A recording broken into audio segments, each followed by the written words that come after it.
Hello. Are you prepared to talk about gays? Yes, always. I'd like you to know I have the author of this book is an author of gay, I think they're YA series that I didn't know she was the author of, that I've been wanting to read forever. Like, I've seen them, I just didn't make the connection. Yeah, I literally, it took me looking up the author to make sure I haven't read anything by her before for my, trackers and whatnot, to be like, oh.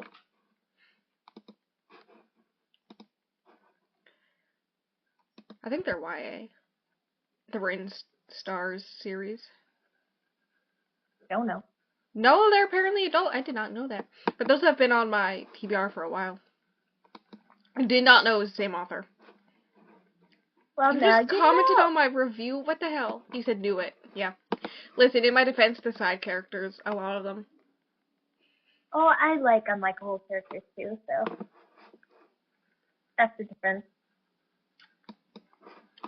Not going to be likable.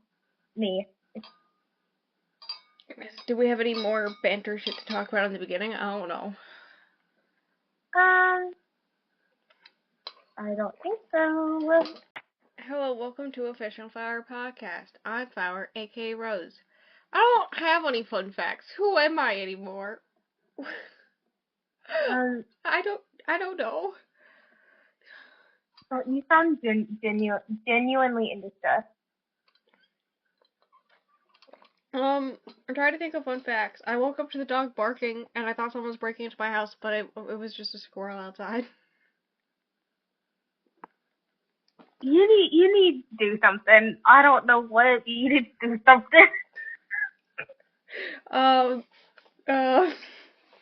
Trying to think of other fun facts. As soon as I cleaned the house, the dogs decided to walk around my house completely muddy feet.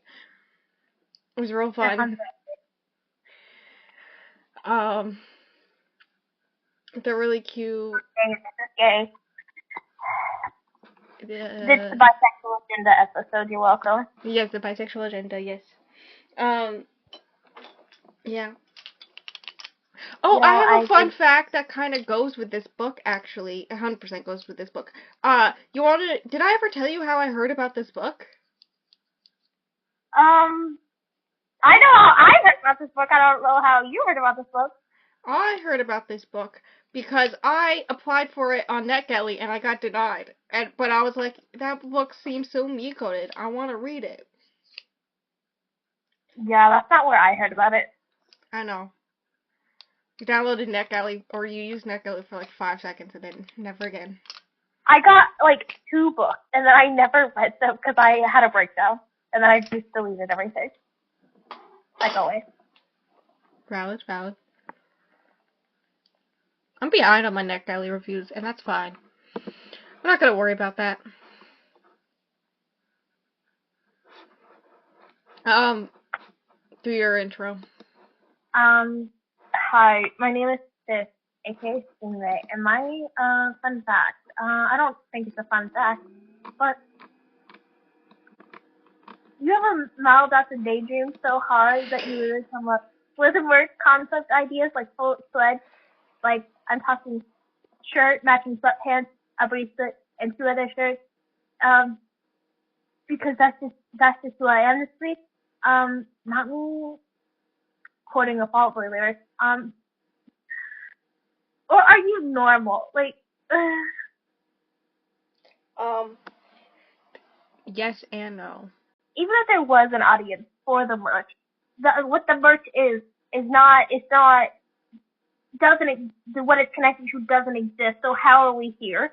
I understand what I'm doing in my head, but how did I get here? I need to leave now. This is a Stream of Conscious podcast, very similar to how we talk to each other on a daily basis.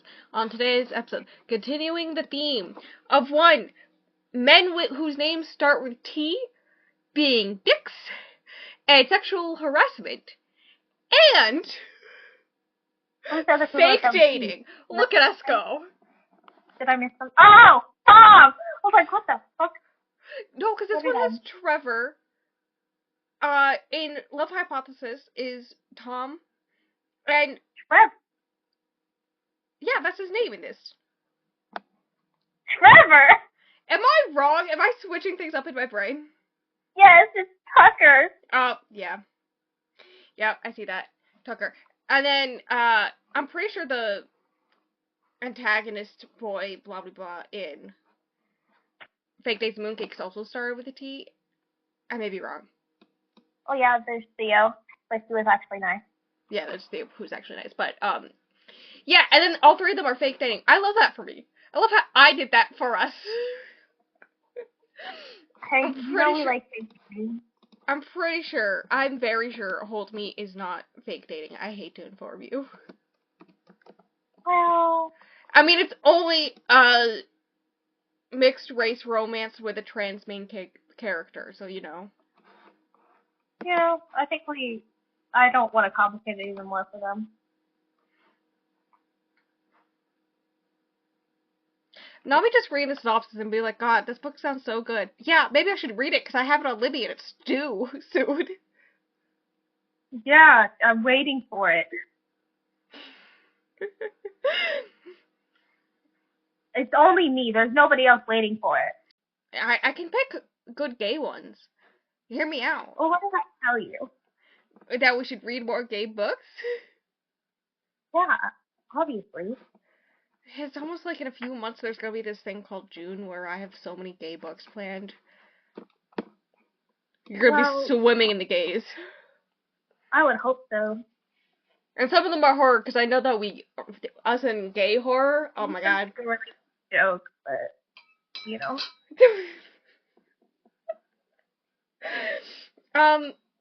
Yes, fake dating. This is the fiancée farce. My favorite fun fact about this book, just a random thing, is that in one main scene in this book, they are actually wearing the outfits on the cover of the book. Yes. Which I was just like, that's so cute, actually. That's just so cool. I agree. Okay, also, ignore me yelling about the side characters. Basically, anyone who isn't Gemma's best friend or one uncle. Yes. Because everyone else fucking sucks. Listen, yes. Also, when you got to the mirror, you're like the library, and then you're like the mirror. I'm like, yeah, I told you. Yeah. You don't believe me. Yeah. This book includes sexual content, sexual harassment, death of parent, bullying, emotional abuse, and alcohol. Yeah. Can I say something bold? What? I wish there was one more. Is it sexual assault? Oh! I was thinking about the things that I keep on wanting to call him Trevor, but apparently it's Tucker. God! My brain. Because hear me out, very illegal. He should have gone to jail. On 2 different accounts. Oh my god. I wish there would have been one more sex scene. Full stop. That's it. That's the whole thing. Yeah. I could, yeah. For people who have read this and like this, or for people who've read this other book I'm going to bring up, their recommendation is either way, swap them. Very much recommend the first book in the Mistress series by Anna Stone. Because, hear me out, it's basically the same plot, but instead of magazine publishing, it is newspaper publishing. And, instead of the non-heiress one, being a prostitute, she's a bookshop runner / owner, and it's not technically BDSM, erotica, and also it's about 100 pages longer than Mistresses, but, like, otherwise, very similar. Hear me out, I think I like this one more. Me too. Just because there's, like, more time to delve into all the characters. Yeah. I think there was a really good balance between characters and plot in this one. I feel like that's why you liked it a lot more than you would normally. Yeah. So, this book, is Tansy, Like Pansy but a T. I actually love her name. It's really cute. Tansy, the book instantly starts at, like, the wedding of her step cousin, I believe it is. Yeah. So complicated. Right? Now, I, literally, the way, I thought that, like, somehow the copy I had was bugged out, because it was, like, suddenly you're thrown into it, like, immediately. And I was like, Yeah. I was like, I don't think so, but okay. But it is the wedding. I think there's, like, wedding photos happening at this point. The wedding has happened. She just caught the bouquet, you know, when they throw the bouquet, right, for single ladies to catch. And she wasn't even trying to. Yeah, she didn't want to be there, like, all this stuff. And one of the members of the bridal party has, like, a black eye of some kind for some reason, and so she has to get ice for it, and all this stuff.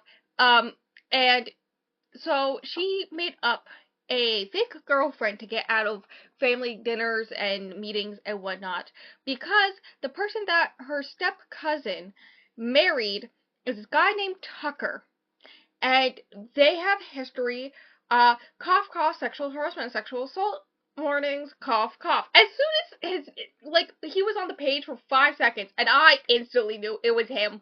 I was like, that's the one.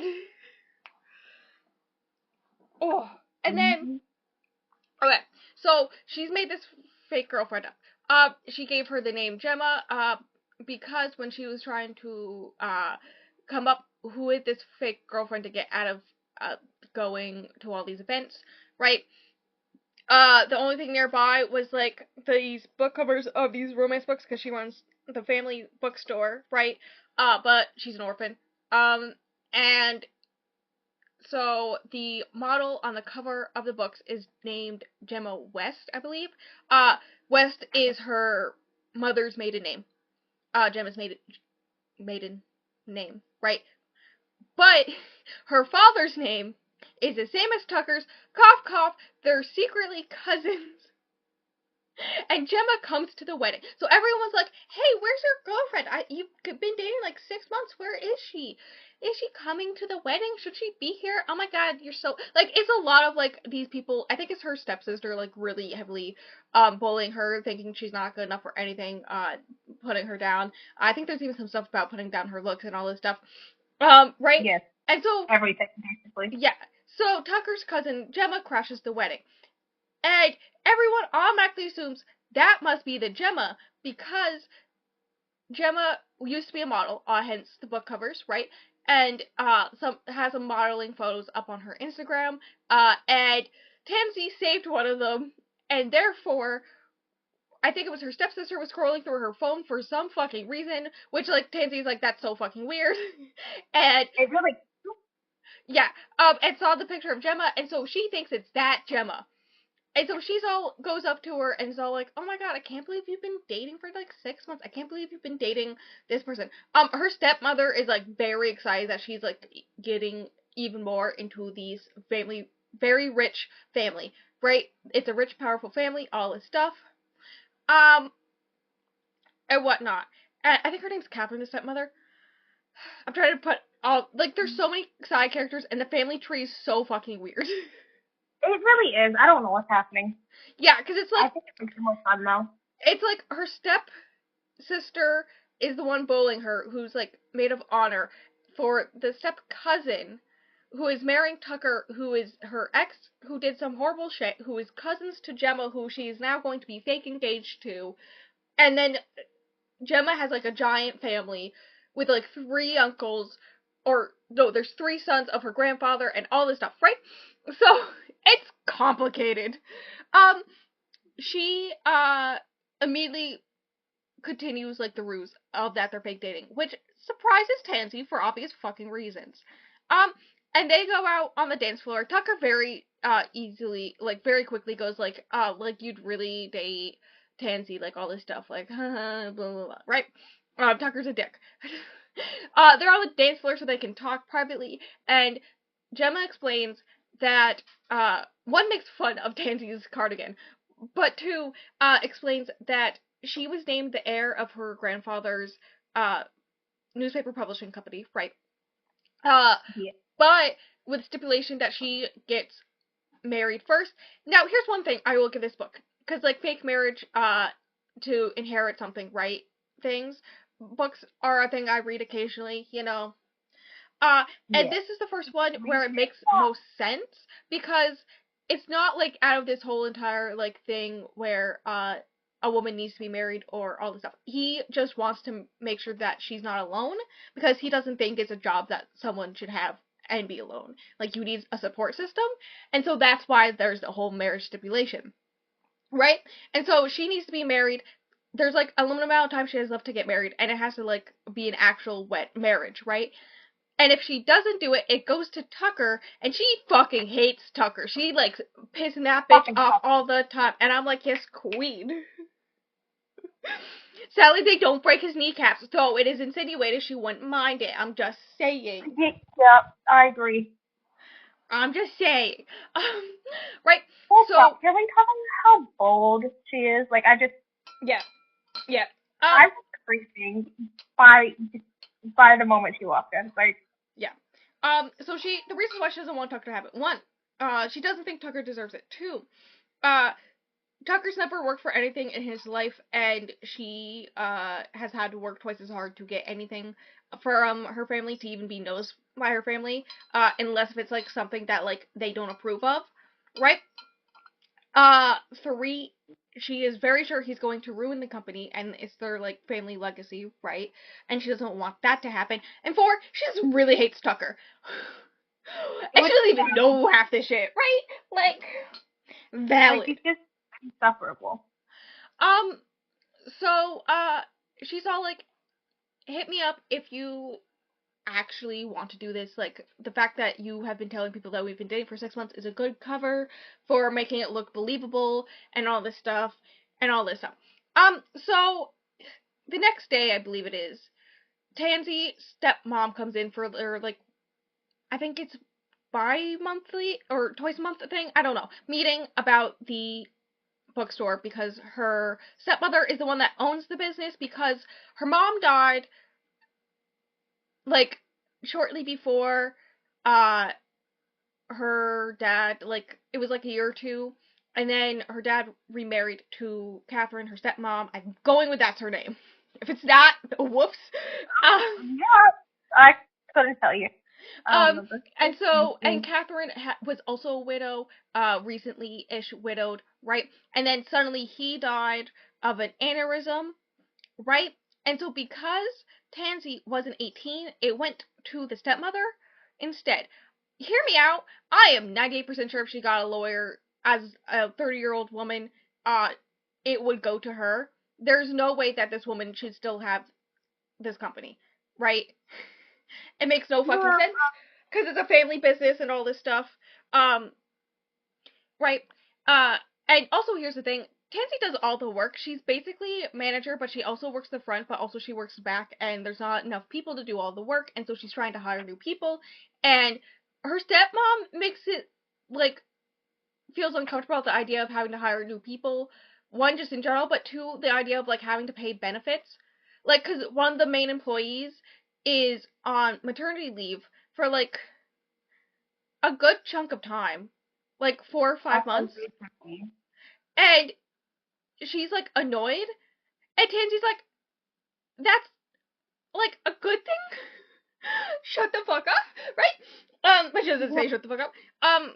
Right, also her stepmother really annoys her, and she's never been close to her and all this stuff, right? So her stepmother wants to sell the store. Here's another thing.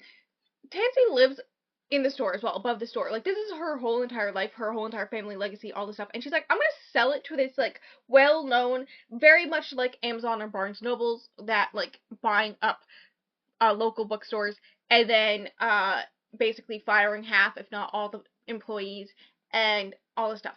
For $6 million? I get, it's explained that they're in Seattle, so, like, city, and it's got good, like, it's a large amount of space, and all this stuff, so, like, the real estate is very nice. But good God. Right? Because Gemma told everyone at the wedding that her and Tansy were engaged, Catherine believes is like, you know what, if Gemma agrees to it and you guys decide to buy the bookstore from me, I will give it to you instead, right? So Tansy DMs Gemma and goes to Gemma's place, in which she explains that she needs $6 million, right? Gemma's like, all right. You're like, hello? Yeah, she immediately writes out the check, and she's like, I'll give it to you as soon as the marriage goes through. Like, we're good. They have to be married for 2 years, before they can get divorced for the whole thing to go through, but, like, otherwise, yeah, they're, like, good. And all the stuff, so they make this plan. They decide that they're gonna do, like, a small wedding. Tansy's a little bit upset about having, like, a courthouse wedding, because, she, like, always dreamed of having a big wedding and all this. So when she, like, talks to her best friend, because, like, of course, tabloids were at the wedding, and so heard that she was engaged, and so was, like, posting it all online. So her best friend, who lives elsewhere, in another city, sees it and is like, hey, what the fuck? And so she tells her the truth, because she quickly realizes there's no way that, like, you would do this. Like, you would not have a courthouse wedding. You are, like, a big romantic person, right? Other people that know are, Gemma's, like, 5 roommates. It's a There's scene. so many books. Only one of those is not likable, and that is Lucy. Otherwise, they're all very great. We love them. Right? Lucy needs help in her head, for real. I know, right? Speaking of Lucy needing help in her head, it's very quickly obvious that Lucy is very into Gemma, but Gemma's not into her in the same way, and just wanting to be friends and whatnot, but, like, having to walk on eggshells around Lucy. And Lucy decides to look into, Tansy's past. First doing, like, a whole background check thing, which, what the fuck? I get you're rich, but, like, good God. Which is Gemma's reaction, I feel like I should bring up. Right? And so, basically, there's, like, not even, like, parking ticket or speeding ticket or anything like that. Like, she's clean. But she also was, she has, like, a friend who went to the same school that Tansy and her stepsister went to. So she talked to her. And apparently there was, like, this whole thing where everyone knows who Tansy is because she was, like, obsessed with Trevor. And Tucker, she was obsessed with Tucker. And then when he turned her down, she went crazy, and the school board had to intervene and all this stuff. Right. Gemma is immediately upset because, like, think about why she's me-coded. She's so me-coded. Like, I know, right? Gemma's immediately upset because she feels like maybe this is, like, some revenge towards Tucker, trying to get Tucker or something like that, right? So she goes to Tansy's bookstore. Tansy, not wearing clothes, really. She's wearing, she wears a lot of vintage clothes. So she's wearing a vintage nightgown that is sheer. It sounded really pretty, like, I know, right? So she puts, like, a mostly sheer robe on top of that to, like, help, right? And then lets her in. She has 2 cats. I feel like I should bring this up. They sound adorable.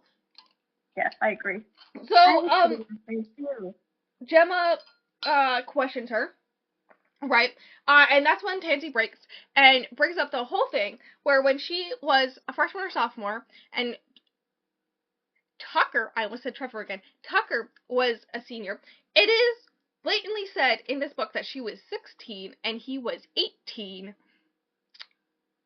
Right? I thought in the book where there was a terrible character named Trevor. I think that's why you're getting caught up, but I can't remember what book. Honestly, I don't know either. It's for the pod, I know that, but... Probably, yeah. Because I can just hear myself saying fucking Trevor. I know, right? I can hear myself saying fucking Trevor too. Like, it clicks in my brain, but I don't know what it is. Are we going to look at the episodes? Because what the fuck is it? I don't know. I'll talk about the sexual harassment and sexual assault. So she had a crush on him. He quickly realized this, right? So he starts flirting with her. He likes, like, the power dynamic of, like, having this young innocent girl infatuated with him. But he makes sure that, like, no one, like, knows about this in the high school or at home or anything. Like, nobody knows about this, right? Very clearly to her. Wait, was it Ex Machina? I don't know. Here, let me check. Because the dude, the business dude, his name's Trevor, right? No, his name's Caleb. Oh. There's Caleb and Nathan. Oh. I had to look it up. Maybe it was a side? I don't know. I don't think so. Now I gotta look at the episodes. While I also explain the scene still.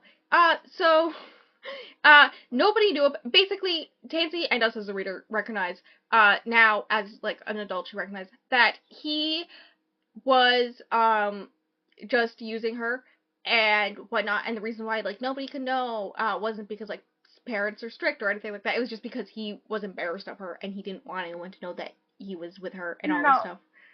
Oh, pause. If someone ever tells you something like that, run. That's so gross and weird. Yeah. Was it indestructible object?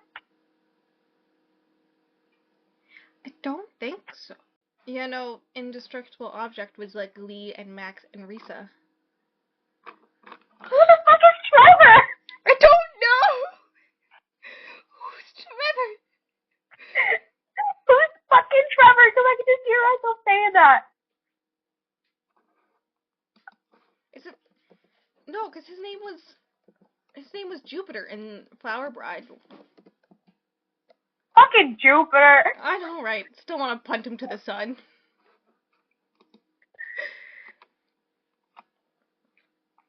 What has happened? What is this episode? I don't think it was Trist. No. That's Callum. Exactly, that's what I thought. With 2 L's. Cal no right thumb. Oh, yes, I remember that joke now. Honestly, there's not enough, like, I'm scrolling. I don't know. I've run out of scrolling. I don't know. Was it I Wish You All the Best? Like, no. Because you've read it's that recently, you would know. It's not any of the Kitty Robert or, like, the weird slut ones. So there's only so many that it could be after that. Yeah. And I'm pretty sure you'd remember if it was Mara Dyer. No. And I'd remember if it was Iron Widow. It's fucking Jude. Mara is fucking Jude. Dude, this is gonna bother me forever now. I know, that's why I'm like... I don't know! I keep on running out of ways to scroll. I don't know. Anyways, yes, so that was happening. And then she eventually agrees to have sex with him, right? As a 16-year-old with an 18-year-old man. And he takes photos of her, technically with her consent, but still, even if he was still 17, like if he was still a minor, having nude or salacious photos of a minor on your phone, even as a minor, is still a federal crime, still having child pornography. So the fact that he's 18, like, just over the top, right? So totally should be at jail, right? But he comes from a rich white family. So instead of that, he sends the photos to everyone in the whole school, right? Technically he just shows it to his friends, and then his friends show it to everyone else. Not much better, right? So at school she confronts him, and she doesn't remember much what happened at that point because she, like, blacked out confronting him, but basically the school board brought her in and sat them both down and basically made him delete the photo and gave him a slap on the wrist and told her she should have known better.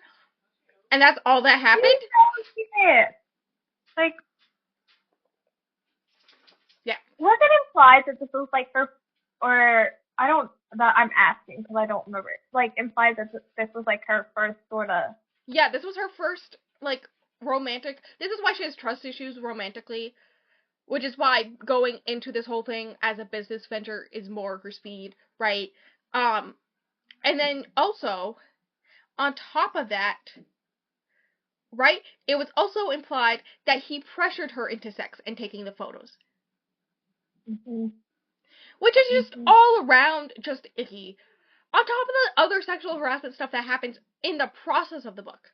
Current day. So she explains all this to, Gemma, not calmly. She is very much, like, hasn't told anyone in forever.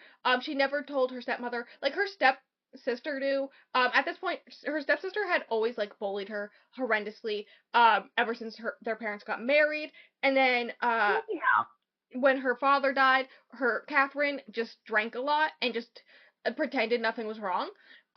She gives Catherine the benefit of the doubt and says that Catherine is too deep in her grief to notice. But later on in the book, you learn that Catherine knew the whole fucking time. And so why does Tucker want her so bad? Like, she don't want you. Why are you so obsessed with her? Like, I know, right? Why are you so obsessed with me? Anyways, and she never told Catherine about the foes or anything, so we never, like, no legal trouble, right, happened.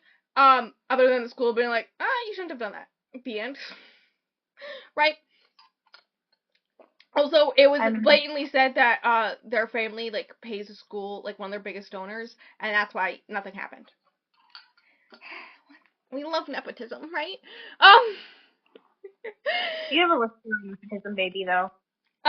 So basically, explains all this to her, how she was horrendously bullied and called a slut and everything all throughout high school afterwards.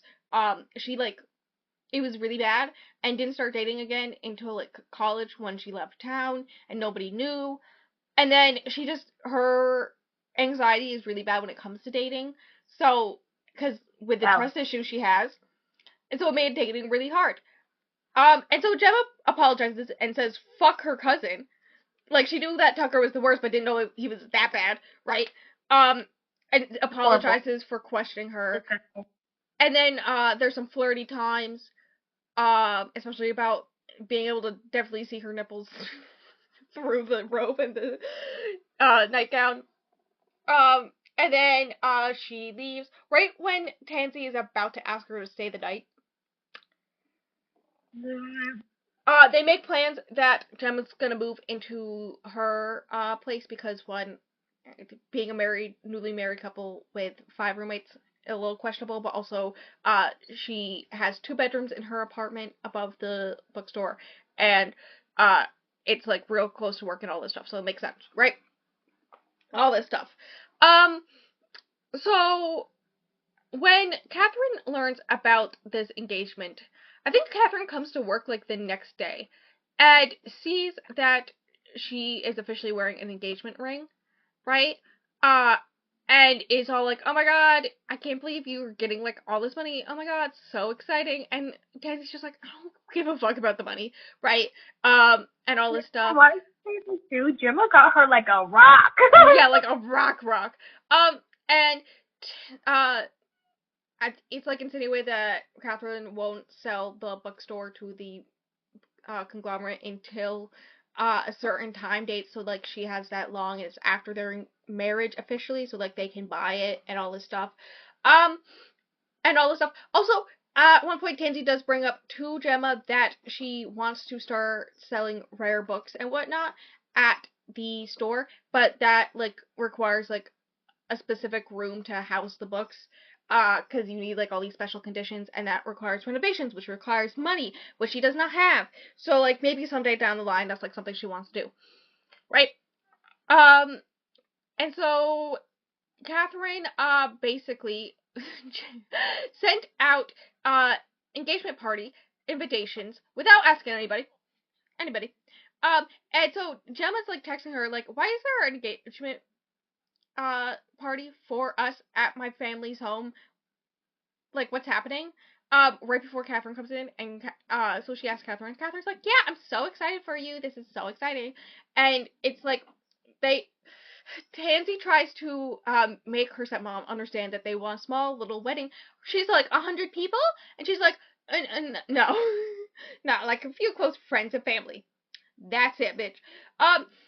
But she will not take no as an answer, and she can't think of a good excuse, so she has to tell Gemma that, like, they're gonna have to do, like, the whole big wedding thing and have a wedding planner and all this stuff, which is annoying because it's something that, honestly, if you're gonna do it, might as well do it. Might as well. Right, so she has to tell her this stuff. Basically, it's a lot of Catherine being rude. There's also at one point where, like, Catherine says that Tansy can handle all the work at the bookstore, and so Tansy's like, oh, if you really think it's not that big of a deal, why don't you come work a few days in the store that you own, but never step in, and except for our meetings every, like, once in a blue moon. And she's just like, you can handle it. No, I'm good. Right? But she seems to have more of an interest in Tansy's life now that she's engaged to this very rich family. Right. So she goes to Gemma's again. I think this is when she officially meets all the other roommates. Possibly. Maybe a few others. I don't remember. To be like, hey, so I guess we're gonna have, like, a big wedding. I think it was just petty.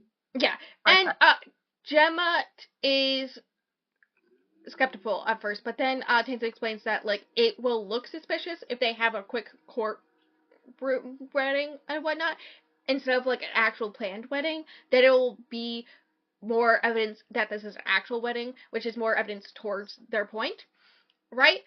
So going through all the big, like, normal things, makes more sense, and Gemma agrees, all this stuff. Engagement party. This is when they wear the dresses from the cover of the book. It's beautiful. They're gorgeous. I love them. Right. I agree. So instantly, Victor, who is fuck Victor, so there are 3 brothers who were the son of Gemma's grandfather, who, like, it immediately skipped them and went to her. Everything did. As soon as her grandfather died, her dad moved into her grandfather's house, the family house, with his twin sons who are, like, 10 years old, with his, I think, 3rd wife. Something like that, man. Yeah, her mother was his first wife. It is heavily implied that some things went down. Basically, I'm going to explain it now.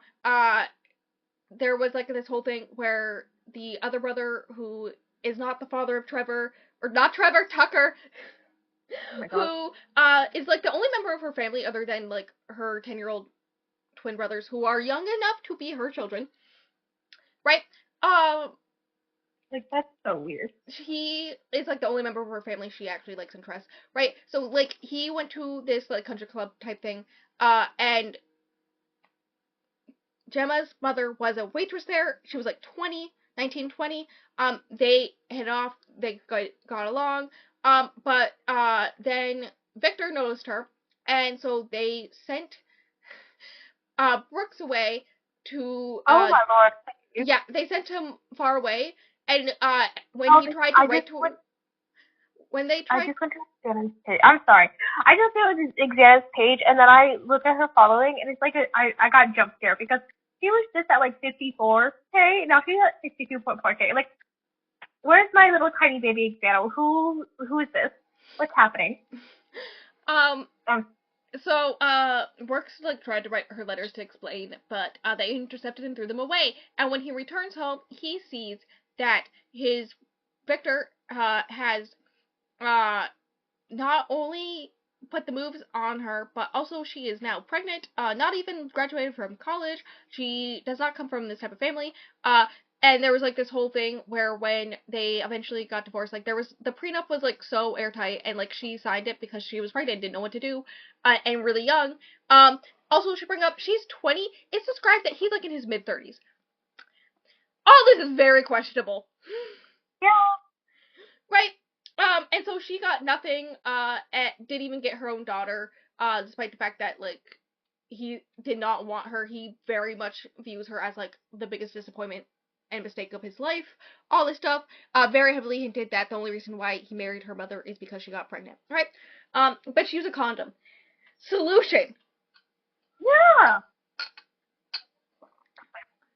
These men complaining that they're getting women pregnant, but then are like, oh, I don't want to use a condom. Like, eat my ass. Sometimes I get very snippy. Okay, shush. Can you tell? Yeah, I noticed. Yeah. So that's, like, the whole background on that. So she doesn't like her father. I agree. So, basically, as soon as they enter the house, Catherine is, like, trying to get them all situated and whatnot. She's all like, hey, and Brooks is too. And then Bixby, who is the 3rd wife of Victor, right, is very condescending and immediately, like, very much saying things about what they're wearing and whatnot, blah blah blah. Right. And then Victor, when she says that her name, I think Gemma says her name, and he's like Pansy, and Gemma's like angry and about to like be like, no, her name's Tansy. She says, nah, it's Tansy. Like, she stands up for herself. And then I don't remember if it was her step cousin or her step sister. I'd assume it'd be the step cousin since it's like a family event, and she's the one married to Trevor. I think it's her, right? Says something about her name meaning this stuff, and basically putting down Tansy and be like, you're nothing, you're just poison, all this stuff. Just a weed is insinuation, and Victor laughs at that, and then Gemma's like, actually no, I did some research, and actually this is what a tansy is, and all this stuff, and everyone's like, okay, fine. Like a declaration of war, occasionally. Yeah. And then Victor pulls Gemma away, and they have like a family meeting. And while that's happening, Tansy's hanging out with, I think, a few of Gemma's friends, at least Teddy did, to keep them company. For real. And so did Lucy. Fucking Lucy. Fucking Lucy. So in basically the family meeting, everyone heavily insinuates all this is a sham to get the inheritance, that she's just a disappointment who does nothing. Also, that her modeling career is too sexual. How the fuck dare she? All this stuff. She's good for nothing. She didn't even graduate college. All this stuff. Just a lot of just people being very bad people to their own family, right? Trevor being a dick. Her putting down Trevor. And him saying things about Tansy, and then her being like, don't you dare speak about my fiancé, like, love you. Oh, yeah. Right. Basically, it ends when Victor is just like, you are, basically brings up that she's a disappointment and whatnot, and it hurts her, so she leaves, right? Finds Tansy, pulls her aside, they hide in the library. She breaks into the library with the bobby pins in Tansy's hair. It's hot. Tansy's just like, oh my god, a library! Which, me too. Also, there's like one of those ladder things in the library. She's like, oh my god, a ladder in a library! And me too. Right? Like, iconic. So she's all like having fun with like books and whatnot. And Gemma's like trying to explain the family dynamic and everything that's happening. Cause they made a deal that they are not gonna lie to each other, right? Which is why a big part of this book I really like it's not like, there's no misunderstanding trope, miscommunication trope, because they talk about everything. The only time they don't talk about it is like for 5 seconds, and then the issue is fixed. Like, it's immediate. There's like one time when Tansy doesn't tell her exactly everything, which is fine, because I understand why. Right? But she tells her enough where Gemma gets the idea. So we love that. So she basically tells her about how she's a disappointment and all the stuff, and then explains how she ended up becoming a model, which is basically when she was in college, right? She like her father, she was doing normal college things, but because she's from a rich, wealthy family, it ends up in the tabloids. Very Paris Hilton vibes in this aspect, right? And so her father makes it so she can't go to college, because he, like, stops paying for her tuition and all this stuff, right? So she goes to NYU. Right before this, the officiant of the whale, who's like a lawyer but also gonna officiate their wedding, but was also best friends with her grandfather, hints that her grandfather knew about her going to NYU, and she thought nobody in her family knew about that, which surprised her, and all this stuff. So she went to NYU, did it all on her own, graduated, I think she was summa cum laude or something like that. Like, she was good. She, like, had the grades. She did everything right. I don't know. And then she, worked at a newspaper, I think it was, for a long time, and that's why her modeling career happened, because, like, there was supposed to be a model for a thing, but she got sick, and one of the photographers for the newspaper, was supposed to be taking the photos, and so she offered, and she was like, the extra cash, like, she didn't care about the photos, and then she was like, the extra cash also didn't mind that, right? Which is why she's so used to living with so many roommates, because I imagine living in New York City with, on a newspaper salary in your 20s. Yeah. Right, and so that is basically, that whole thing. Nobody really knows about any of this stuff. Like, she has, I think, like 2 degrees or something like that. Like, it's obscene, right? And Tansy's, like, really proud of her, and she's all like, you did that on your own, look at you go. And she's like, it's not that much. And she's like, no, it's, like, accomplishment. Like, look at you go. And all this stuff. And then, they end up making out against the bookshelves. Yes, a little more than making out, bestie. And, Tansy, there's, like, hints that Tansy doesn't want to do friends with benefits, right? It's hinted at that she may be demisexual. It's very much a trust thing, thanks to Tucker. I hear a puppy downstairs. Yeah. Also, I haven't brought up, but, Tansy is confirmed bisexual, and there's officially no label on Gemma, but Gemma has been with both men and women, hence the bi agenda. This is the bi agenda, bitches. No, it was implied that she was with Jake Gyllenhaal at one point. Like, what the fuck? Don't forget the fact that there was a hint that she may have been with Leonardo DiCaprio. I don't know. Yeah. Near the end of the book, fingers are in places, people against bookshelves, and then Lucy comes into the... Fucking Lucy! I know, right? Interrupts them right when she's about to reach completion. Oh my god. And so... This is where we learn Gemma's a giver, by the way. And... Valid.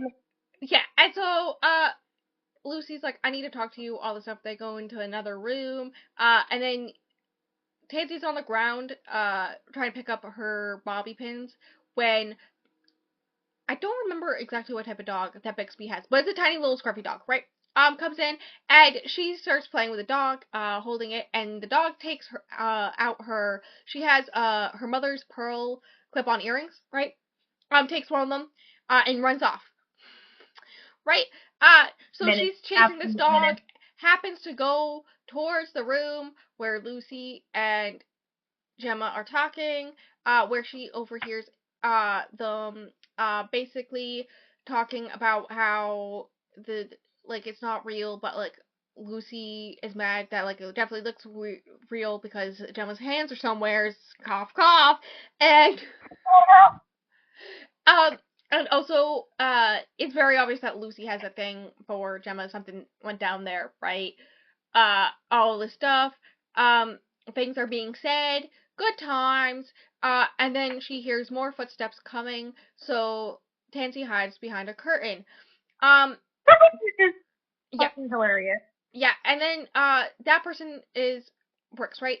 He's looking at a painting, quote unquote, overhears a conversation. When another person comes, guess who that person is? It's Tucker. He talks loud enough so Tucker, like, they can be warned. Tucker leaves. Gemma and Lucy also leave the room, and Gemma goes towards the library. They're off, and so, like, after a few minutes, Tansy also leaves behind the curtain, goes towards the direction of the library, and, explains that the dog stole her earring, and then, Brooks comes up with the earring, be like, hey, I found your earring at this area with the dog, like, heavily insinuating that he knows that she was behind the curtain and heard what they were saying as well, right, about the fake marriage. Yep. And so, right, good times. We love it. They leave the party, and then I think it's, like, the next day or something. Oh yeah, so they have to go, there's some reporter that wants to interview them, right? So they're at a coffee shop to do the interview. They meet up, like, a few minutes before the reporter's supposed to get there, and they're talking, and Gemma notices that Tansy has been standoffish a little bit, and so Tansy's like, okay, here's what happened. The dog stole my earring, I chased it, happened to go by the room that you were talking with Lucy, and I overheard some things, and, like, are you to a thing? Like, what's going on? Like, you can totally, like, fake marry her, but for reals, like, you don't have to, like, do this with me. And Gemma explains that they were childhood best friends.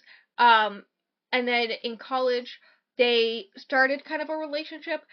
And while Gemma does love her, it's not in love with her the way that Lucy was, and so she broke it off a few years ago.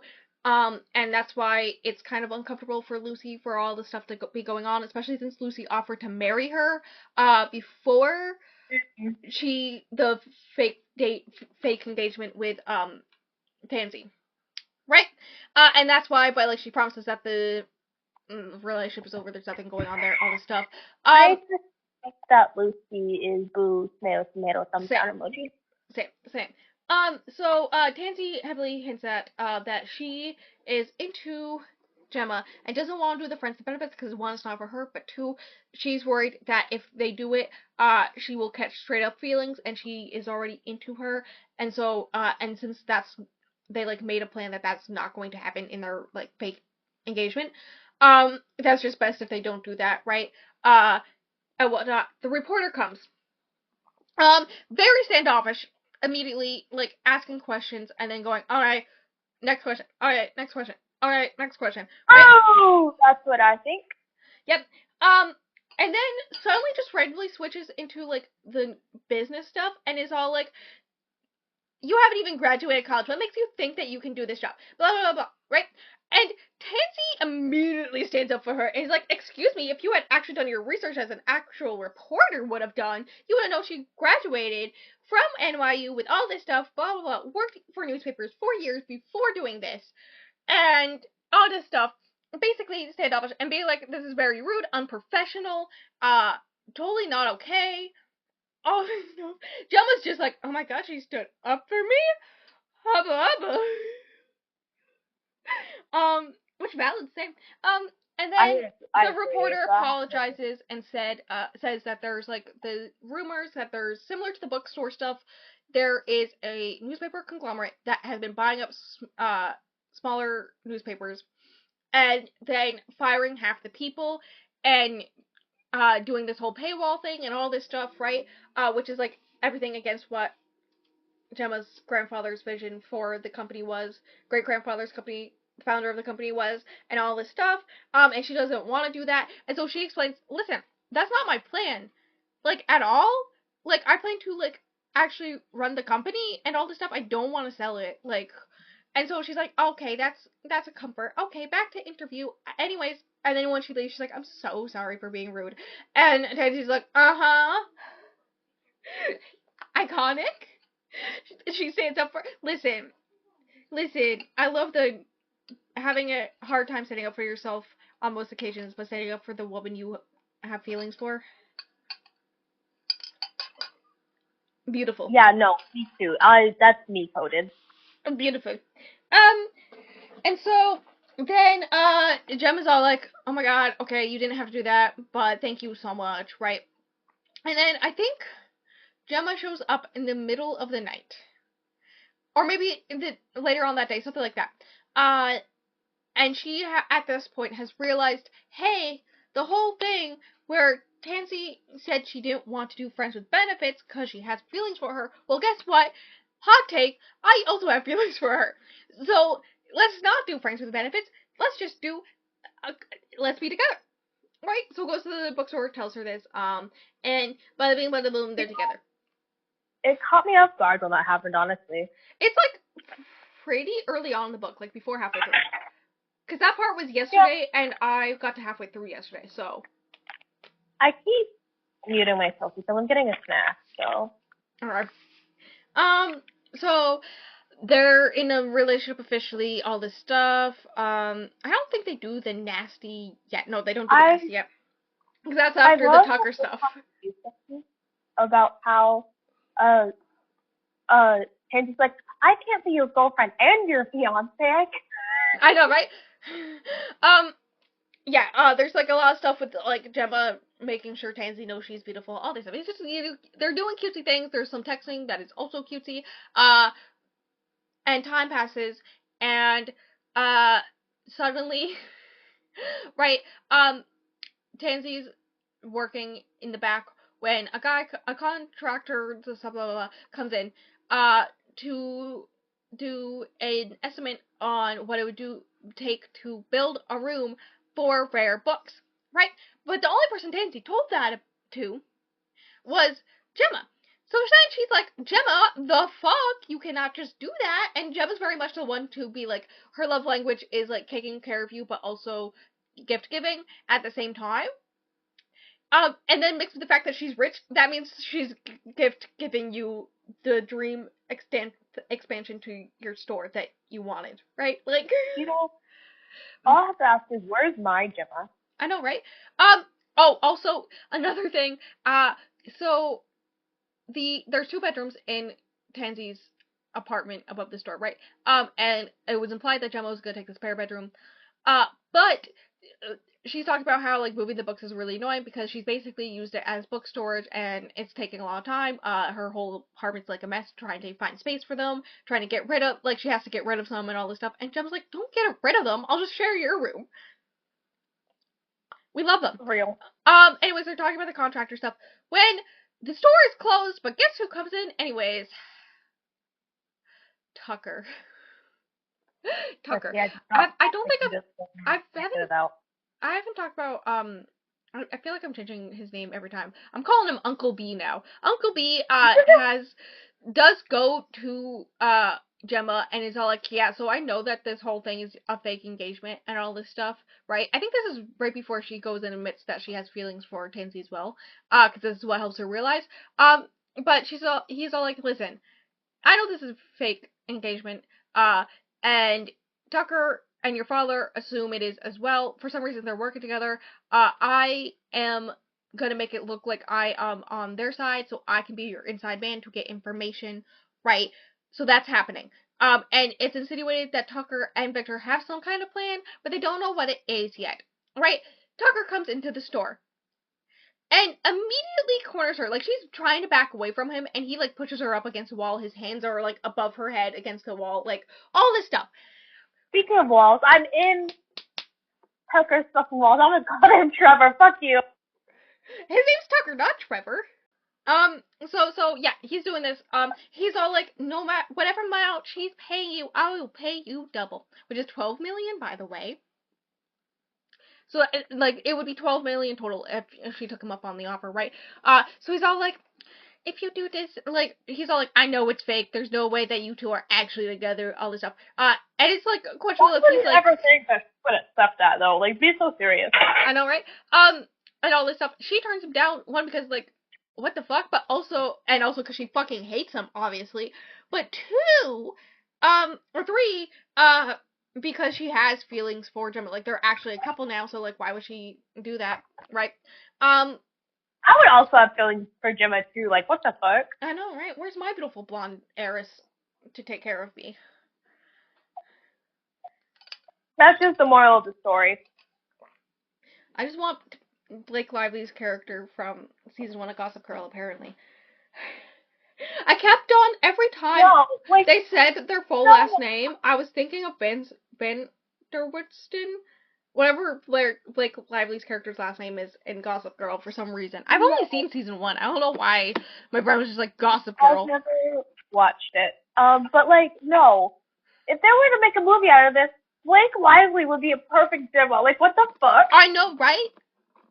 Which is great for me, because I also am getting Domino's for dinner tonight. Hell yeah. Love Blake Lively. He's so hot.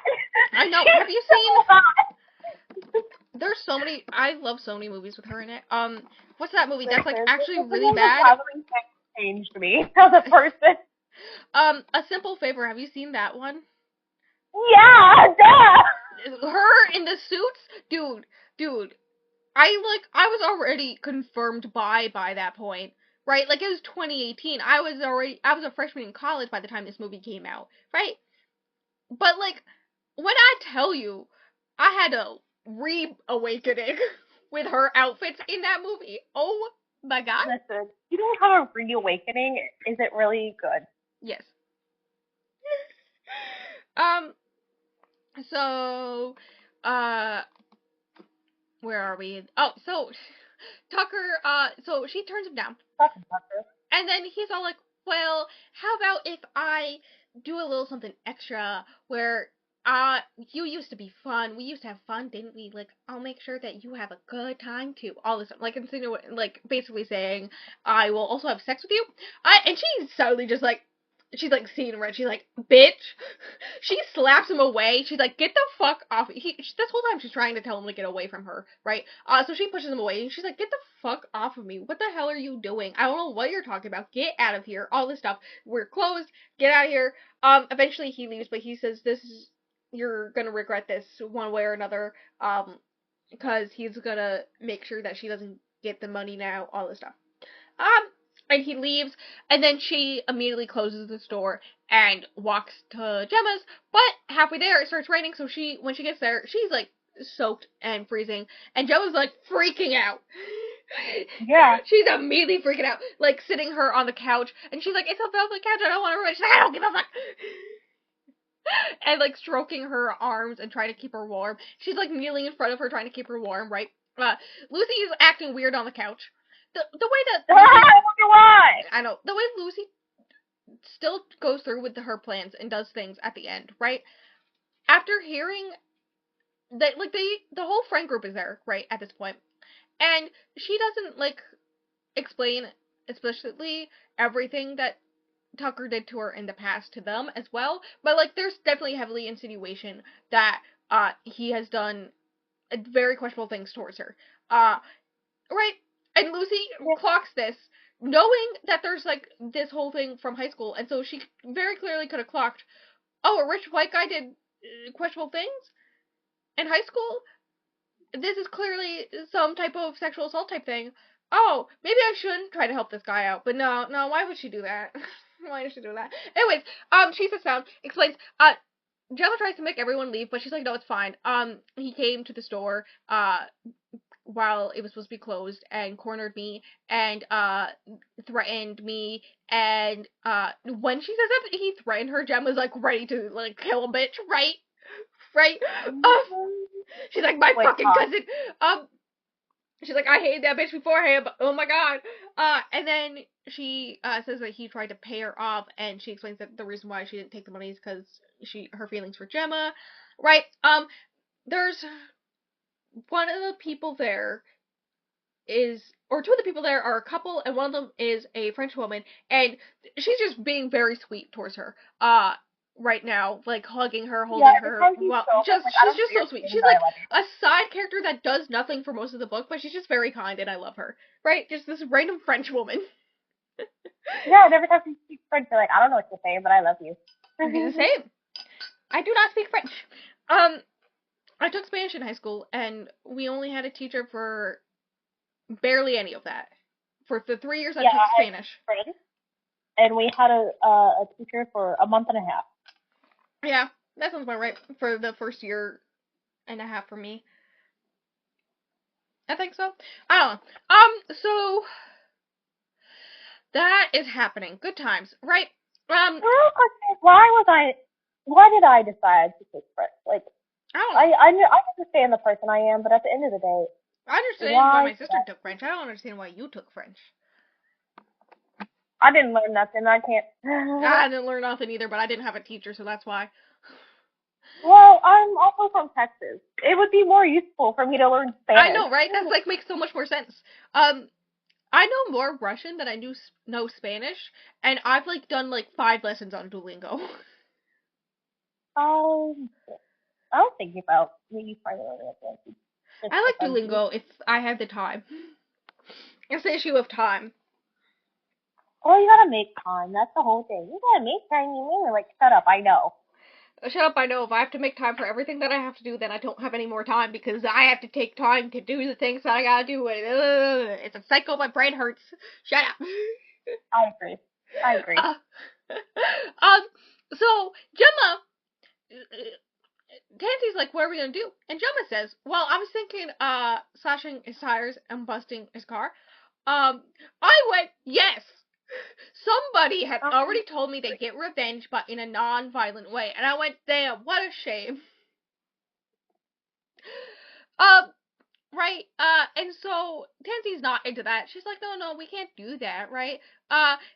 And all this stuff, and in Gemma's head, because this is all in Gemma's POV, in Gemma's head, she's like, well, I wouldn't mind doing something to him. Very heavily insinuating she wouldn't mind beating that bitch. Which, like, same.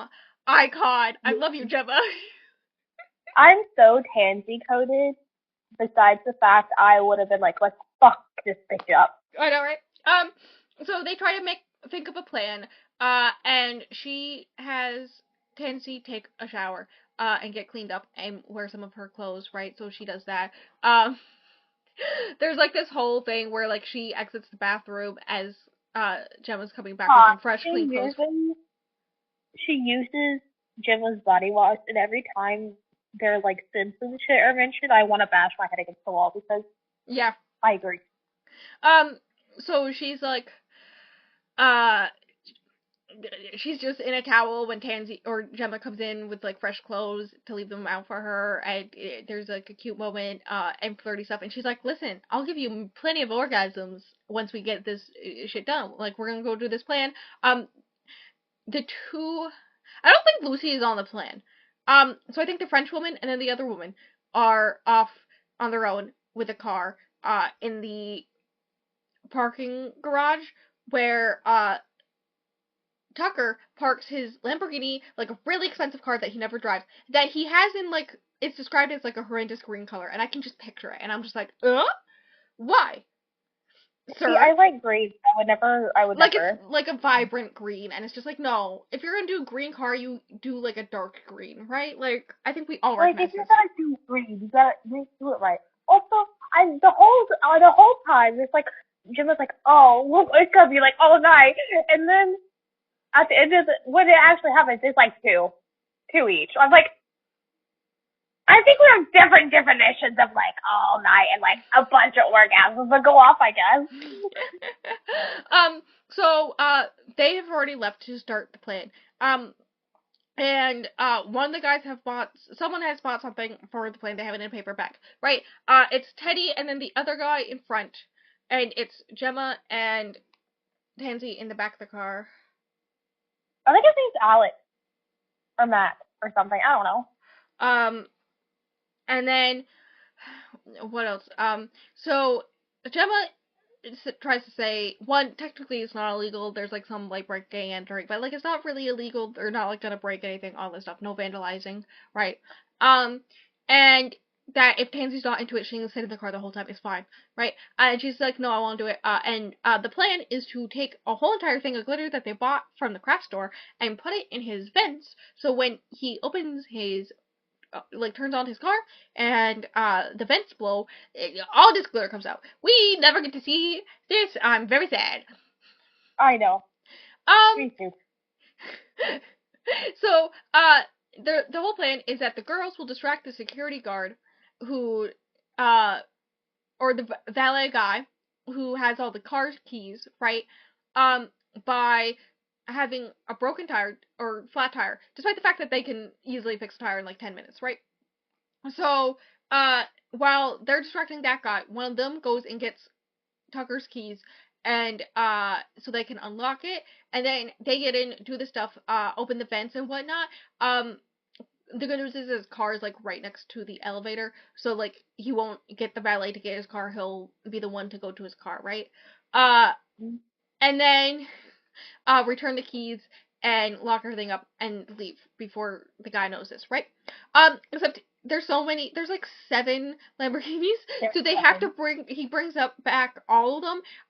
Thankfully the second key they try is the one that, which is the one that Tansy uses, is the one. My dumbass would hit the wrong fucking button and then all the alarms would I go know, right? off. The way she was, like, freaking out thinking she was gonna hit the wrong one too. And so, Tansy holds the, funnel while Gemma dumps it, right? They open up the vents, all this stuff. The other guy takes back the keys, after they lock up. They're returning back to the car. They're low-key making out next to his car, and, that was funny. I know, right? And they're like, it's a real shame where Neville will, like, not see this happen, especially since he, like, rarely drives the car and whatnot.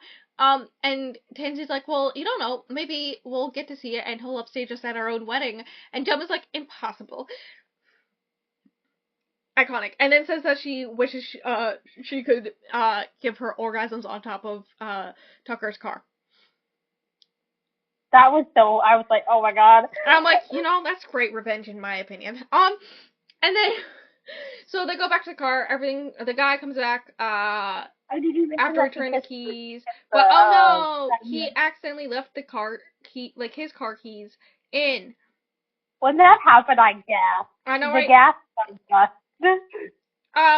So everyone else goes with the girls to return home, and Gemma and Tansy go back to get like an Uber or whatever, to go to Tansy's, and this is the scene where they bang. Yeah. There's a mirror. There's like a vintage wall mirror thing aspect. The bang. I'm at like pause.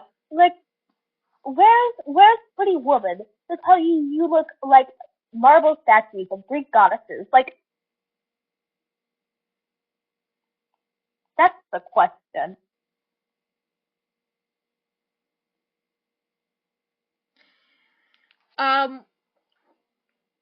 So yeah. Your brain is short. No, I was texting my mom back about what I wanted for pizza. Oh. Yeah. So that happened. That revenge. Cool. All this stuff. I'm sure like more things happen. There's like 30 things that are happening. Catherine being annoying as fuck happening, right? Yeah. And they make plans to honeymoon in New York. Because Tansy's never been. She was supposed to go with her mom, and then I think it was cancer she died to. I don't remember either. But like her father's was sudden, hers was not, so I think it was cancer. Don't ask me. And so she never got to go to New York and all this stuff. So that's like the plan. Good times. They're happy. They're being cute together. There's a lot of cute text messages back and forth. I really thought, because in the beginning, they, in part of their text messages was gonna be, like, Wisdom talking about how the engagement is fake and whatnot. So I really thought that it was going to be a type of thing, like in Red, White, and Royal Blue, where Tucker has someone hack into their phone messages and, like, sends or like shows them off to be like, see, it was fake all along, but then like they use all the later messages of them actually being a cute couple to prove that no, they're actually a couple, right? It may have started out fake, but they're actually a couple, all this stuff. They be cute. Oh, another thing is Tansy wears her mother's wedding dress. It's very cute. We love it. Gemma's definitely into her when she wears it.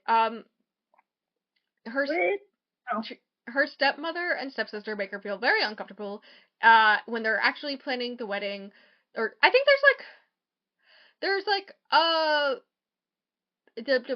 what's the dress rehearsal? That's what it is. There's a dress rehearsal. This is where Gemma learns about her Uncle B and her mom actually being a thing in the past, and him being into her, and her being like the one person he's always loved, and all this stuff. They're very cute, right? It's kind of nauseating to her, but like she understands, and she's also like, fuck my dad. Also, she's very surprised that her mom showed up, because like her mom with her dad's side of the family is always like a questionable thing, right? Because they've always been really mean to her and all this stuff. And good times. There's like cute moments. They're cute together. Blah blah blah blah. They race back home. Tansy trips on like a sewer grate, and Gemma catches her. The other things. Blah blah blah. Wedding day. That was her boob. Oh yeah, boob. Yeah, when Gemma catches her, Tansy's face just ends up in her boob, and she's like, "Oh my god, are you motorboating me?" Yeah. It's very cute. It's like, oh my god, in public? They're like, it's not public, but it is public. I have to giggle. Yeah. So, wedding day. So, Tansy is nervous, with her anxiety, of having to be the sole focus of, like, 100, 200 people, right? Valid, right? all this stuff. But they walk up together. That's the whole thing. That was, like, Gemma's one stipulation is that she didn't want her father to walk her down the aisle because, like, he hasn't done anything for her. Why would he get to give her away now, right? So they walk down the aisle together. It's very cute. All this stuff. I think, if I remember properly, Gemma's dress is, like, a pastel pink thing. Right?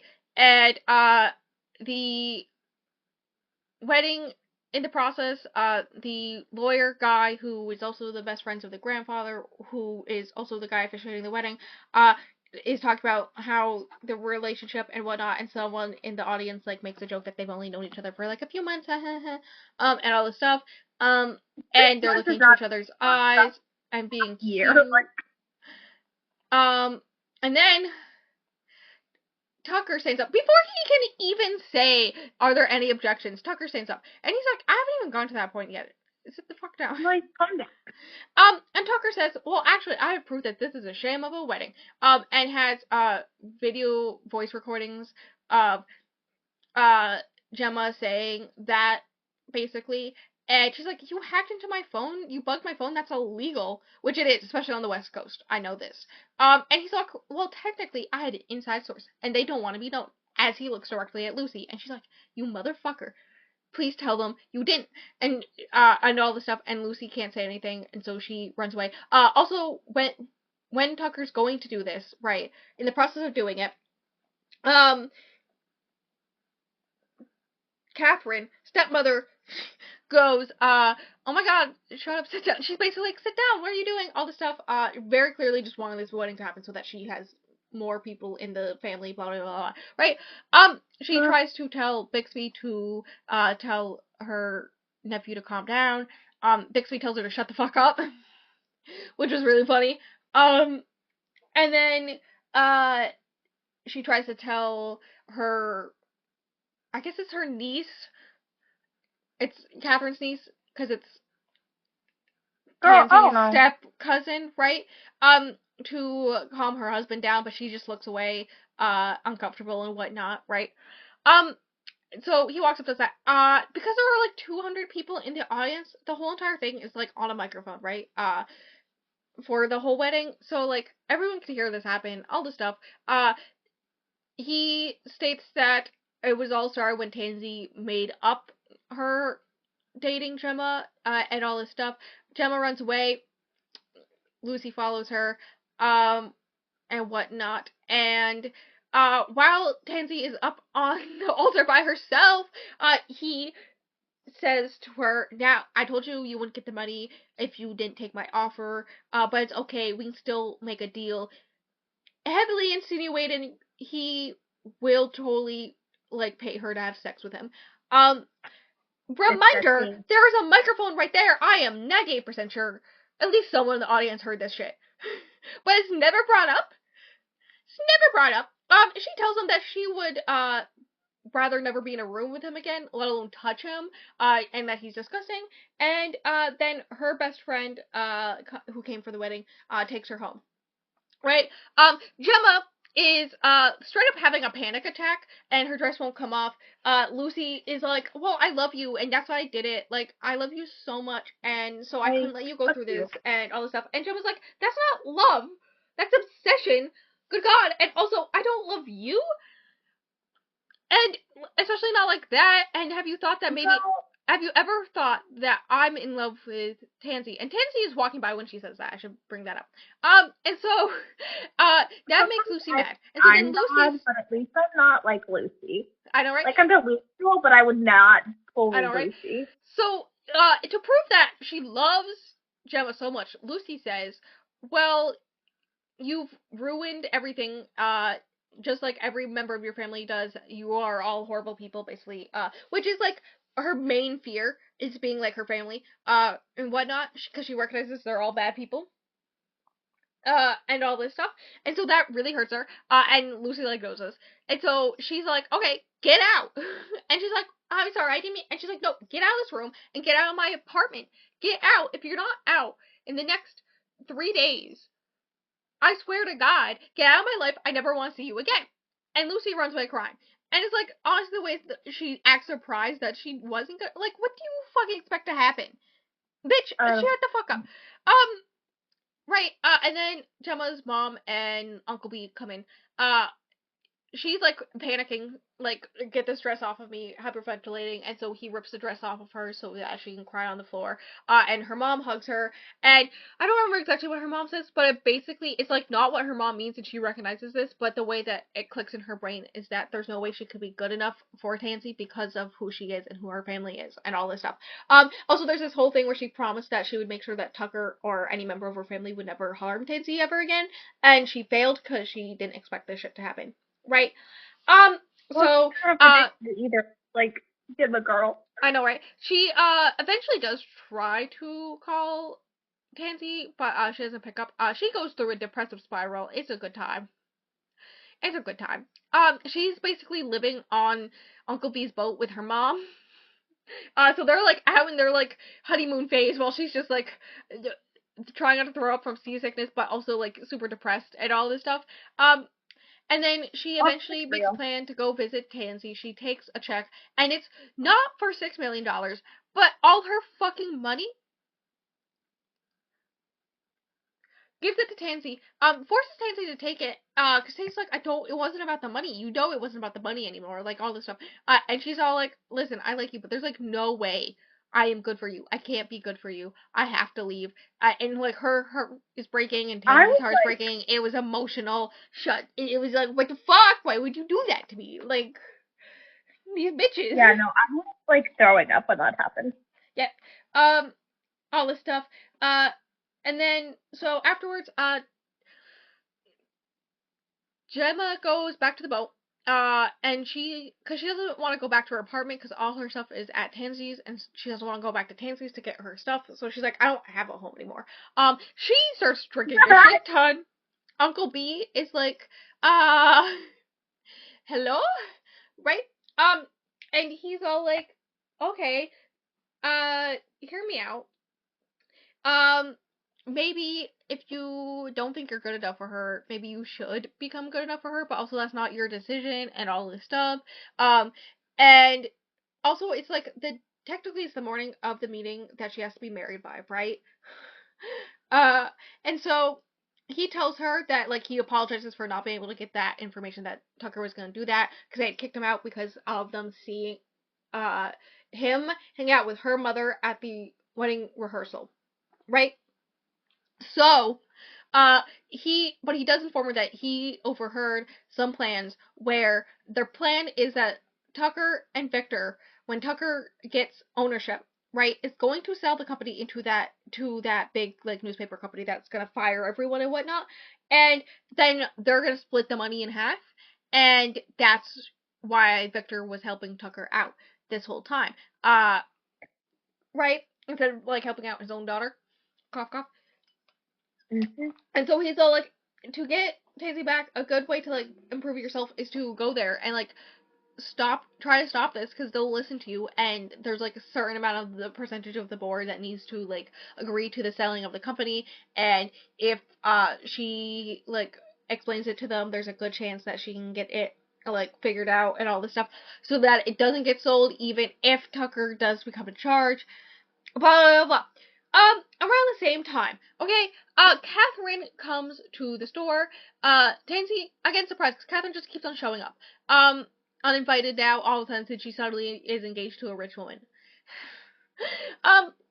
and, Catherine's like, I don't understand what was going on, blah, blah, blah, and Tansy, this is when eventually Tansy just, like, trauma dumps everything on her, and he's like, yeah, my whole entire childhood, basically, when you're supposed to take care of me, you were a horrible stepmom, you ignored your daughter, you didn't notice your daughter bullying me, which is where we learned that Catherine, did know, and just ignored it, right? And also all the stuff that Tucker did, which is why she never hung out with the family, but, like, everyone, like, the way that her step-cousin also went to school with her, so knew this, and, like, experienced this happening to her, and then married that man? Yeah. And all this stuff, and Catherine, like, apologizes that she was too drunk in her own grief to, like, notice that she's in her own grief about being an orphan. Wild. Imagine being depressed about being an orphan. I would never. You know, who can imagine? That's having the audacity for something like that. Like, I know, right? And then she says that she apologizes for making her never feel like she's part of the family, right? And that she sorry that she tried to sell the store that it should be hers. And that when she gets the $6 million, she can pay her. And Tiny's like, yeah, sure, when I get $6 million, I'll pay you off for my own store. Right? yeah. And all this stuff, and, cause she doesn't want to take Gemma's money. And then, as Catherine's about to leave, it's like this whole thing where it's supposed to be like, look, Catherine's like the good guy now. And I was like, bitch, no, she's still been a horrible person to her own stepchild this whole time. Like, fuck you, no. And she gives her some, like, advice about, like, maybe the reason why Gemma acted the way she did is because she loves you and she doesn't think she's good enough for you, especially the way her family is, which is the truth. And Tay's like, okay, I gotta do things. And then, as she's about to leave, Catherine's like, oh, by the way, here's your parents' wedding bands that I kept this whole time. Moment of silence, because what the fuck? What the fuck? Like, I get it, but I don't. Like, what the... She's all like, I wanted to keep one last thing of your father's. You mean, like, the bookstore that you also won't give to her? Like, shut the fuck up, you bitch. Can you tell I hate her? Yeah. I hate her whole step family. I can blame you. So, they basically make up, and she's all like, I will make an effort now. And Tasty's like, okay, I accept your effort. And I'm like, no, punch a bitch in the face. Send Gemma after her. She's a nice person, so. I know, right? And then she, there's like this whole thing where Uncle B is making Gemma go to the board meeting because he knows that Tansy is making a plan to go there, with Teddy. That's how they get into the building, to go to the board meeting as well, to do a whole speech about why they should listen to Gemma and whatnot, right? And do a whole big gesture where she ends up proposing, cough, cough. So she goes to the board meeting where, basically everyone is ignoring, like, there are some people questioning, Tucker's plan to sell the company and all this stuff, and they're like, no, that makes no sense. We're in, like, profits, like, really high in profits. I don't understand what? And then Victor's like, well, even if we don't do that, we can also cut, like, 40% of our employees and benefits. And, one of the other people on the board, is all like, she's like, that's against our whole entire message, right? Yeah. Like, that makes no sense. And also publicity-wise, that is absolutely a horrible idea, right?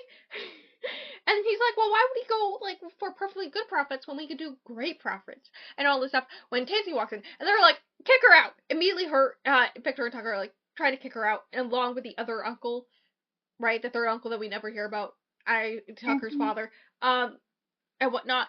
And so, basically, there's a vote on whether or not to let her stay, and basically, other than Tucker, Victor, and the other uncle, everyone votes for her to stay. She admits that, yes, there was a whole fake dating thing, but she is in love with Gemma, and she explains that the whole entire reason why they fake dated is because in high school, the way she words it is so perfect, is that Tucker, took advantage and manipulated her when she was 16, and then, spread photos of her on to everyone, and harassed her to the point where she was horrendously bullied, and got away with it, and that's why she didn't want to go to them, that's why the fake dating started happening, all that stuff.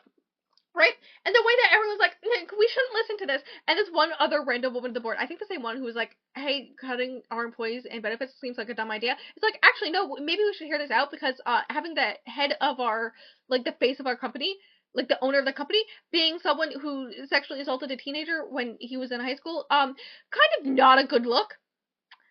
Yeah. Especially when, like, it was already covered up once, so if we also covered up, not a good look. Maybe we should actually hear her out, like, maybe?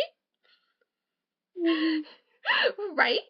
And so, so, basically, yeah, she talked about that, and then how she actually does love Gemma and all this stuff, and Gemma's like, oh my god, and comes around to her, and, she's all like, I love you so much, and cute flirty things, and then she gets down on both knees, because she doesn't think she's, like, straight enough to go down on one knee, and proposes with her mother's, wedding ring, and is all like, this is my mother's ring, and I want you to have it, and Gemma gets down on her knees, and takes it, and then puts, Tansey's father's ring on her, and, they kiss.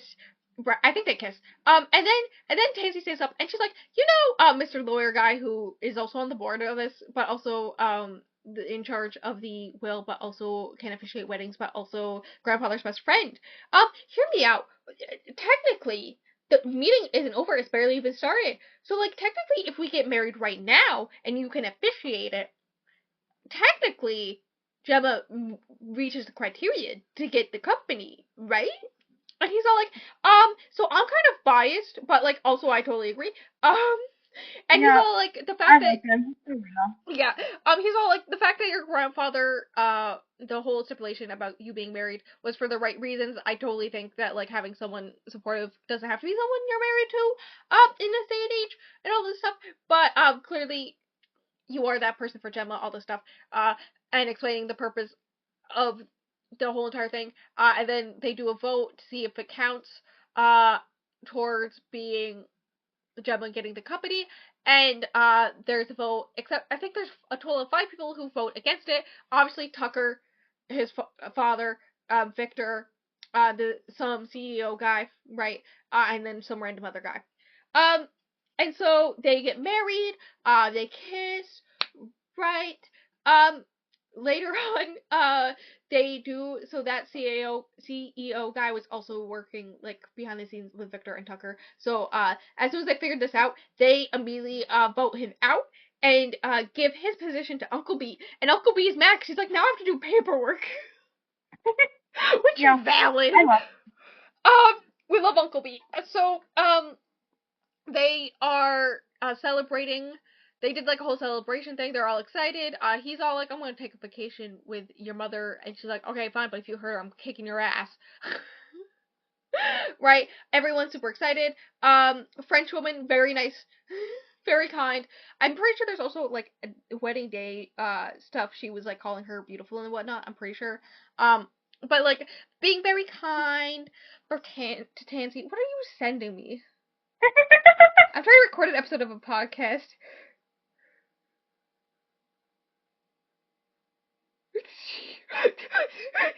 That is you. That's so you coded. That's just exactly so many tomatoes. That's exactly what we say. So, yeah, that happens. They're happily married, all this stuff. And basically that's how the book ends, minus the epilogue, is that they're just happily married. And whatnot. Oh, yeah. And then it cuts to an epilogue where it is X amount of time later, and it's 2 years later. It's their the day before their 2-year anniversary, wedding anniversary, right? Which is when, like, when they were doing the fake fiancé stuff, was when their end date was. So they're talking about that. And it is the wedding of Gemma's mother and Uncle B, right? And so, it's, the epilogue starts with, like, a guy being like, okay, all single ladies get on the floor to catch the bouquet. And they're both like, thank God we don't have to do that ever again. Oh my God. Which is valid. And then, so they go on the dance floor and, like, are dancing and whatnot, and talking about the fact that it's almost their anniversary. In this portion, we learn that, the newspaper company doing great. We love it. It's gotten even better since Gemma's put in charge. It was very nerve-wracking at first, but, like, she's doing a good job. Everyone's proud of her. Her father's a dick still. I will talk about him in a second. And Tansey's bookstore is also thriving now. And she owns it now, and all this stuff. And they're happy. Time has passed. For their anniversary. For the anniversary, Gemma got Tansey a new weighted blanket because she was complaining that hers wasn't, like, something about it was wrong. And she's all like, no, you do deserve it. Because, like, that shit's like $50. for cheap ones. Like, good God. And Tansy has a thing whenever Gemma buys her something where she's all like, I don't need that. And she's like, no, but you deserve it. Icon. And from Tansy's point of view, we know that her present is every time that like Gemma was asleep or like out of the room for like 5 minutes, she worked on this project where she crocheted a picture of them with the 2 cats as a family photo, and I'm just like, what the fuck? What the fuck? Insane. That's so adorable. Right? And then the very end of the epilogue, like last 2 minutes of this audiobook, is us learning that Tansy's step cousin, God, this family tree, divorced Tucker. Hell yeah. Right? And basically, I assume he's in financial trouble, right? And all this stuff. Cause it was heavily hinted at that he, like, was already cheating on her, and if he wasn't, he did not mind cheating on her, and so with prenup stuff, I'm assuming that she got some good money from that asshole. Yeah, I hope so. And whatnot, and also, then, also on top of that, you know what also happens, we learn that, Victor has filed bankruptcy because he was committing tax fraud. And that's why he needed the money, and that's why all this shit happened. Because the white man does white man shit. Rich white man did rich man, white collar crimes. And finally got caught. Like, just be a normal person. Hear me out. Probably why he moved into his grandfather, or his father's house the moment he fucking died. Hear me out. Right? So, yeah, people got their comeuppance, at least some of them. Lucy's, like, nowhere's in the picture. Like, she's not, like, Gemma will never see her again. And I really wish that, Tansy will never see Catherine again. I forgot to mention at the board meeting, when she describes her history with everything and why she did everything, she does also say that her stepfamily does not like her. Yeah. And how that has hurt her for a long time, but she has come to accept that now, and all this stuff. And I'm like, I'm gonna murder a bitch for you. Like, good God. I mean, it was just her actual family. Like, yeah, she has her actual family, so it is her only family, but still. It's funny because her favorite trope is found family. Yeah, and Gemma's her found family. It kind of happened. Anyways, I rated it 4 stars because other than Uncle B and like Gemma's mother and most of her friends other than Lucy, every character fucking sucks. And I hate when there's just, like, all these unlikable characters in the background, and then nothing happens to them. Like, no, Catherine does not get forgiveness in my mind's eye. Catherine deserves to understand, that she has hurt someone emotionally to the point where they go to therapy on a regular basis. So, like, maybe she should question her own self and why she has to treat a literal child, recently orphaned child this way to make herself feel good. Right? And then also let that kind of treatment continue for, like, over a decade? Right? Right? Like, hear me out. Catherine does not deserve to be able to, like, talk to any children that they have in the future if they decide to have children. Like, hear me out. I hate Catherine. I feel like Catherine should have gotten more. So we should have the stepsister and possibly the step-cousin.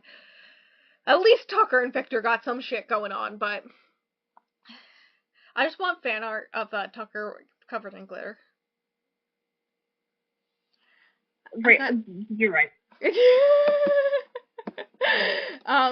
And that's this book. I rated it 4 stars. The fish rated it 5 stars because I'm just that good at picking gay books for them. Maybe if they read the gay books I told them to read that I said that I loved, but you know, why would they do that? I'm crying. What part of I'm crying? I'm trying so fucking hard. I'm just ill. I know you don't like historical romances, but I'm saying, the romance in The Secret Life of Country Gentlemen, you will be emotionally destroyed and you will never forgive me, but you will love it. And if you don't love it, we can't be friends anymore, because this is one of my favorite books of all time. I know, Bestie. And, like, if it wasn't for Bloodmarked, That book would have been my favorite book of the year, probably. Wow, I see how it is. Listen, I'm sorry Mara Dyer didn't get second place. Mara Dyer got third or fourth place. I'm so sorry. Do you ever just think about how there's a very good chance that the first 5-star I'm going to read this year is from the Mindfuck series? I feel like the first actual 5-star I read this year was, I don't know. Even though I give everything 5 stars. True. I wonder what my first 5-star read was ever. It makes me feel bad. My first 5-star read ever was probably Percy Jackson. Valid. Like, as a child. I didn't have very many thoughts today. I don't know if you noticed. Yeah, I noticed. I think I'm okay. I don't know. I hear a puppy. Is she coming up? Alright. Do you have anything else to say about this book that we really liked? Very good. Very good. Gay. Very good. Gay. Also, no.